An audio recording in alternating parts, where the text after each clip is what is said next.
Cadillac fans, Daniel here and welcome back to the JetFuelOnly channel. Today we've got another ATS-V product review and installation. It's the Extreme Online Store, or EOS, carbon fiber side splitters for your ATS-V. Now, if you haven't seen my other video where I show you how to install the carbon fiber front splitter for the ATS-V, be sure to check that out. Pop out banner right about there. Okay, so EOS sent me these products to do this install demo for you, but I assure you that my opinions in this video are my own. With that being said, sometimes you may not get a perfect part from EOS, and they know this. They've been trying to improve their quality standards. So you'll see on their website, they say they're gonna inspect every piece before it goes out and even repolish as necessary. And even if you do get a part that you're not quite happy with, they do take returns or exchanges. However, the splitters they gave me, they are perfect. They look beautiful, they fit perfect, and I'm pretty happy with it. But even at $399.99, that's how much these are, pretty much a steal. I wouldn't even expect perfection out of carbon fiber because, you know, there's a reason that GM's gonna charge you thousands of dollars for similar carbon fiber parts. So $399.99, excellent price for these. So I think you should consider getting them. Even if they aren't perfect, I promise you no one's gonna notice. All right, so let's take a closer look at the packaging and quality of this product, and then I'll show you how to install them all by yourself. Let's get to it.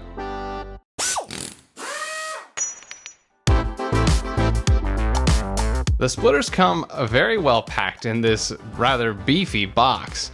It took a little time to get it unpacked, but it was worth it.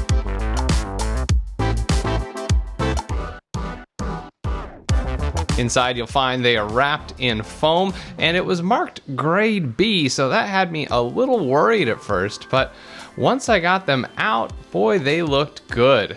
In fact, I didn't really see any blemishes that I could tell, except for one, but I'll show you that in a minute. It's not even on an area that you see.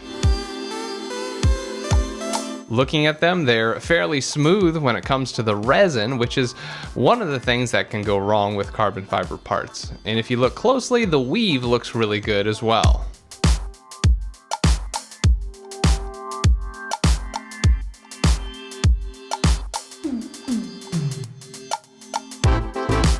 Here's the underside. They're rather thin, but because they're carbon fiber, hopefully they're still kind of strong. But I can imagine them cracking easily if hit with the right object. Right here is the only blemish I found in the weave, but this part goes up against the car, so you'll never see it. All right, now that we know the parts look good, let's get on with the installation. To install your side splitters, you'll need the following tools. You'll want some 3M double-sided automotive adhesive tape if it doesn't come with the splitters, available at most auto parts stores.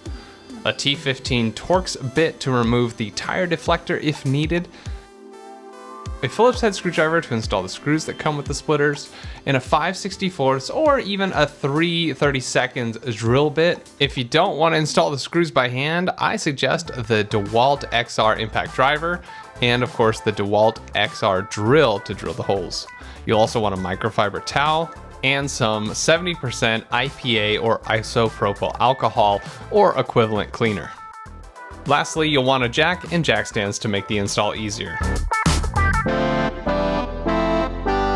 All right, before we go to the car, let's prep the splitters. First, we want to clean them with the isopropyl alcohol. This will ensure that any oils are removed from the product from the manufacturing process.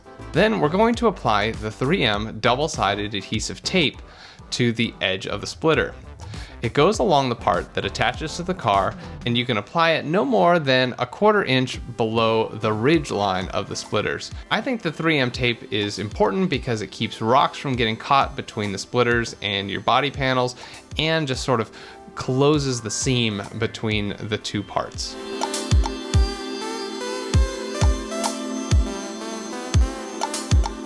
Trim up the 3M adhesive and then apply pressure for at least 15 to 25 seconds or so in each area to ensure that it's fully adhered to the splitter. Use a razor blade to lift up the backing and have a little tag hanging off. This will be helpful later, you'll see. Okay, we're gonna lift the vehicle, so you'll wanna chalk one of the wheels and then raise the front of the car at the front jack point. This will raise most of the one side.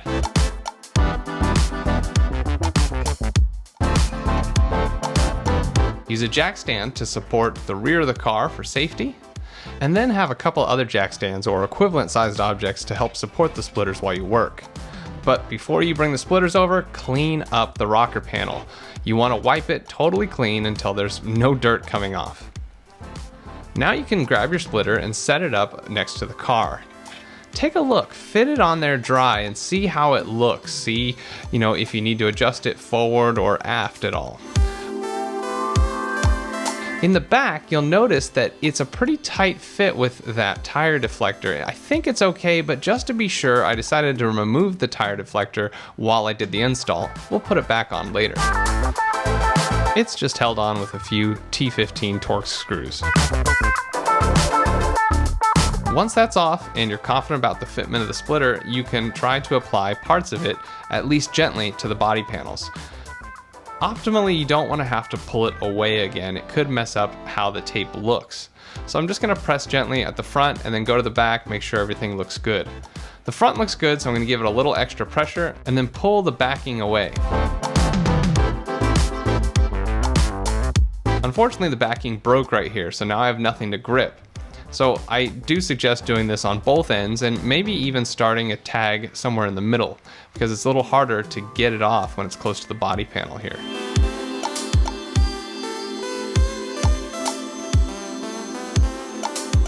All right, this is looking good, so I'm going to pull the adhesive backing off and apply the splitter, but don't pinch the backing in there, it'll get caught again.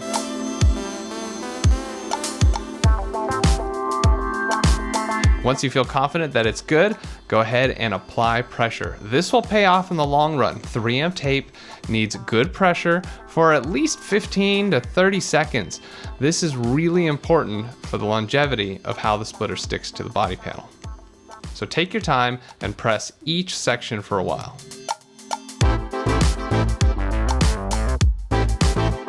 Now here in the rear section, I realized it wasn't completely flush. So to remove this end, hit it with a quick blow with the palm of your hand. Don't try to flex it, you could crack the splitter.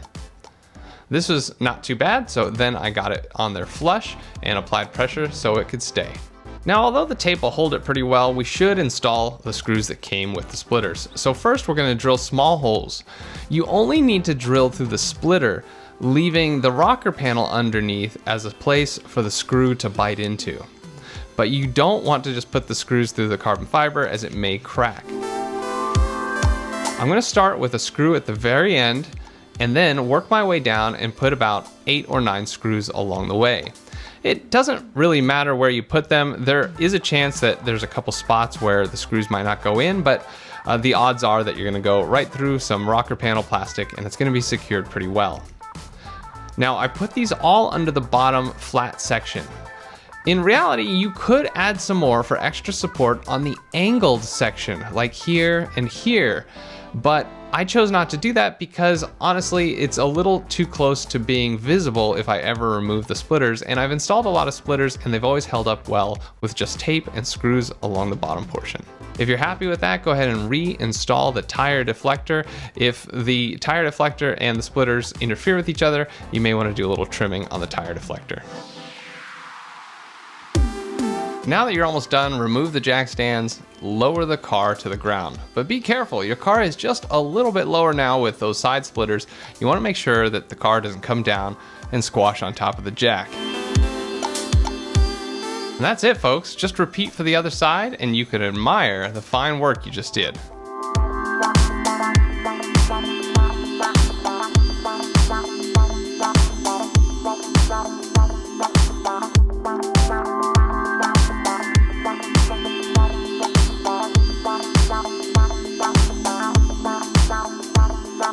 Alright, that's it for installing the carbon fiber side splitters from EOS on your ATS-V.